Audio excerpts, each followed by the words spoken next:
السلام علیکم۔ محرم الحرام کے اہم واقعات۔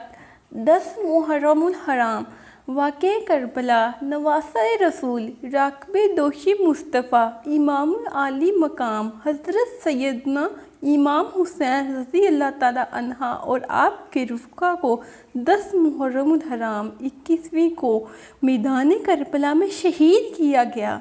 14 محرم الحرام، یوم وصال، مفتی اعظم ہند شہزادہ اعلیٰ حضرت حضور مفتی اعظم ہند حضرت علامہ مولانا مفتی محمد مصطفیٰ رضا خان نوری رحمۃ اللہ علیہ کا وصال 14 محرم الحرام 1402 کو بریلی شریف ہند میں ہوا۔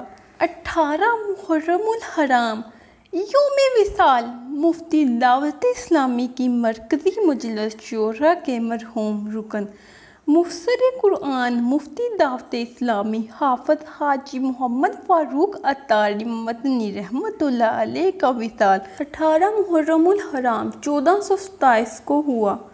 محرم الحرام 14 یا 15، جنگ قادسیہ حضرت سیدنا عمر فاروق اعظم رضی اللہ تعالیٰ عنہ کے دور خلافت میں محرم الحرام 14 یا 15 میں جنگ قادسیہ رونما ہوئی، جس میں کم و بیش 10,000 سے زائد مسلمانوں نے تقریباً 1,20,000 ایرانی کفار سے 4 دن تک مقابلہ کیا۔ اللہ پاک نے مسلمانوں کو عظیم الشان فتح و نصرت عطا فرمائی۔ محرم الحرام 63، واقعہ ہرا، واقعہ کربلا کے 2 سال بعد محرم الحرام 63 میں یزید پلید نے مدینہ منورہ میں اپنی سلطنت قائم کرنے کے لیے مدینہ منورہ پر حملہ کیا۔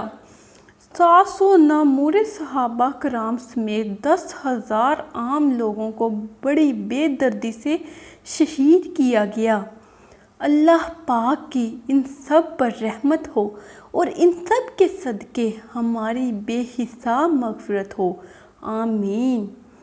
اپنا بہت سارا خیال رکھیں۔ اللہ حافظ۔